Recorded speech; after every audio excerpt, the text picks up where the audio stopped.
हवेत असंख्य वायू असले तरी शरीर नेमकं प्राणवायूच घेत ना.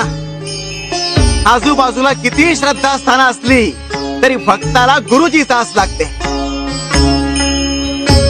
तुला आमच्याकडेच यायचंय. आमच्यापासून सुरू होणारं वर्तुळ आमच्याच पाशी येऊन संपत. जय हर शंकर नमामि शंकर शिवशंकर शंभो. श्री गिरिजापती भवामी शंकर शिवशंकर शंभो. अरे आई वडिलांच्या प्रेमाची सर जगातल्या कुठच्याही वस्तूला नसते. एक वेळ पुत्र कुपुत्र होऊ शकतो, पण आई वडील आपल्या मुलांशी कधीही वाईट वागू शकत नाहीत. अरे आम्हाला अशक्य असं काहीच नाही, पण प्रत्येक वेळी भक्ताची मागणी पूर्ण करणं हे शक्य नसतं.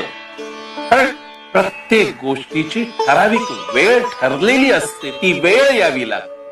नुसत्या पोथ्या वाचून अध्यात्म येत नसतं. त्याच्यामध्ये लिहिलेलं आचरणात आणावं लागतं, आत्मसात करावं लागतं. कळलं?